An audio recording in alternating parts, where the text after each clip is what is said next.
Buku apa yang sudah dibaca boleh ditunjukin ke teman-teman. 5B ini nggak ada, 5B. Ke depan. 5B. Kenapa kamu?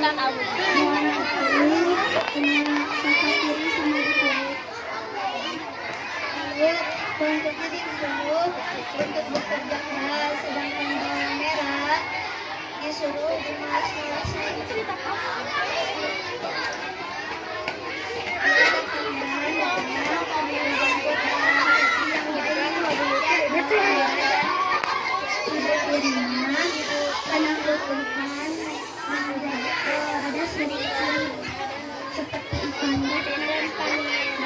Oke, cerita dari Nafisa ini tentang bawang merah dan bawang putih. Ada yang tahu juga cerita bawang merah dan bawang putih? Tahu. Nah, tadi kata Nafisa cerita bawang merah dan bawang putih ini ada saudara, tapi yang satu ini baik dan yang satu lagi sifatnya jahat. Dan yang jahat ini dia ada akibatnya menjadi apa? Nah, katanya yang jahat itu dikutuk menjadi ikan. Makanya kita harus selalu berbuat baik. Oke, terima kasih Nafisa. Selanjutnya kita ke Rossi. Udah baca buku tentang apa ini?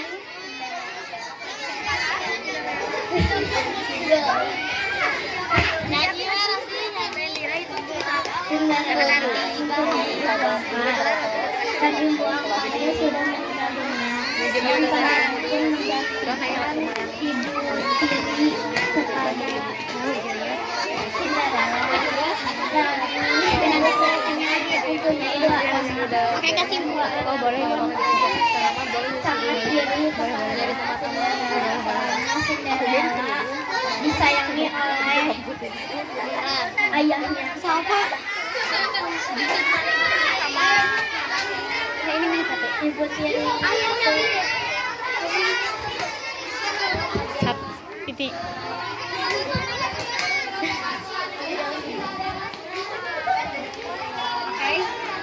Buku yang dibaca Rosi ini judulnya Cinderella. Cinderella ini punya kakak tiri yang jahat. Nah, tapi karena Cinderella tetap berbuat baik, dia juga akhirnya mendapatkan kehidupan yang Udah. Oke, selanjutnya Kaira.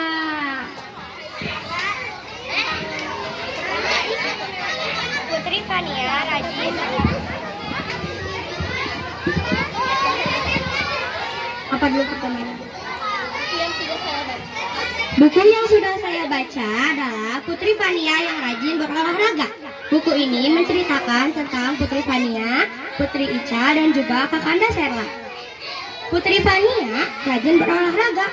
Pada pagi hari, Fania pun melihat Kakanda Serla yang akan berolahraga. Putri Fania pun mengajak Ica untuk ikut olahraga juga. Lalu, Putri Ica tidak mau ikut berolahraga. Akhirnya, Putri Serla dan Putri Fania berolahraga bersama. Lalu, keesokan harinya, Putri Fania, ayah, dan juga Kakanda Serla mengajak Putri Ica untuk menjenguk paman yang sedang sakit. Mereka pun sampai ke tempat paman dengan selamat. Lalu mereka pun bertanya kepada paman, "Paman sakit apa?" Paman menjawab, "Ternyata paman sakit diabetes karena terlalu banyak makan dan tidak suka berolahraga." Semenjak itu Putri Ica, Fania, dan Putri Serla pun menjadi lebih rajin lagi berolahraga. Terima kasih. Terima kasih Kaira, ceritanya sudah jelas ya tadi tentang apa? Kita harus Putri Fania yang harus rajin berolahraga. Oke, selanjutnya Indira, boleh diceritakan. Buku yang saya baca adalah buku Jaka Tarub dan 7 Bidadari. Pada suatu hari ada seorang pemuda yang melihat 7 bidadari sedang berendam, dan pemuda itu sangat jahil. Dia mencuri selendang salah satu putri yang sedang berendam. Putri itu mencari-cari selendang itu, dan pada akhirnya Jaka Tarub memberikan selendang itu 6 bidadari eh,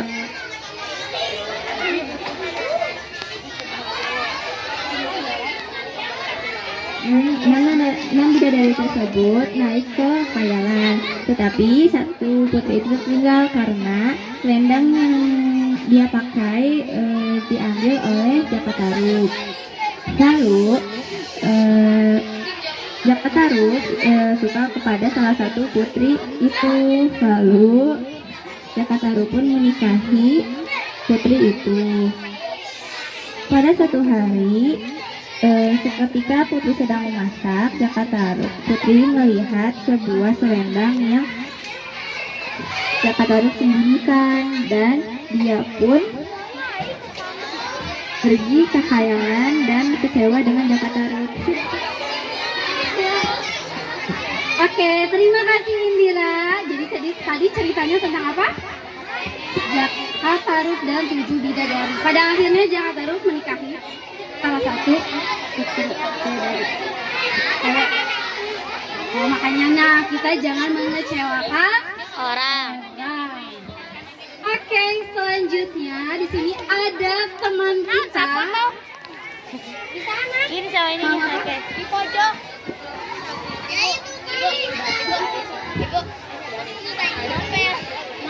Oke, sekarang ada anak di kelas 4A yang mau menyampaikan cerita rakyat berupa legenda Tangkuban Perahu, tapi perwakilan karena kemarin sudah mengikuti seleksi tutur bahasa gitu ya. Sekarang kalian silakan dengarkan, temannya akan menceritakan atau mereview tentang Tangkuban Perahu. Oke, silakan Kalista. Assalamualaikum warahmatullahi wabarakatuh.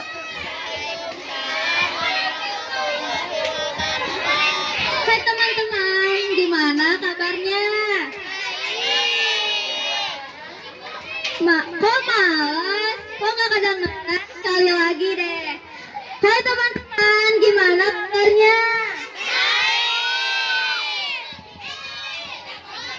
Perkenalkan, nama saya Kalista Levi Nafisa.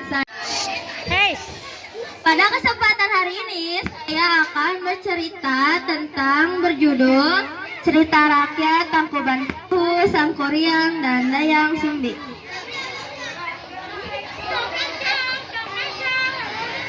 Dayang Sumbi adalah putri raja berparas cantik dan berhati mulia. Ia pergi mengasingkan diri ke hutan karena ia bosan di dalam istana. Hal ini juga untuk menghindari pertengkaran antara keraja untuk merebut mempersuntingnya. Karena kecantikan dan budi pekertinya, banyak sekali pangeran dan putra bangsawan yang meminang putri raja ini. Sampailah terjadi peperangan antara kerajaan dan pangeran dan putra bangsawan, tidak ada yang mau mengalah.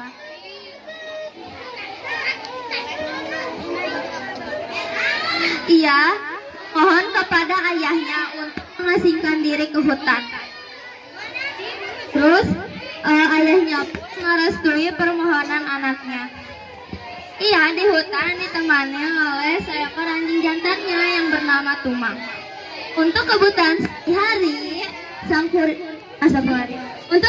sehari-hari, Dayang Sumbi menenun kain sutranya lalu menjualnya ke pasar. Suatu saat alat tenun Dayang Sumbi jatuh menggelinding ke bukit. Karena Dayang Sumbi malas untuk mengambilnya, ia membuat sumpahan.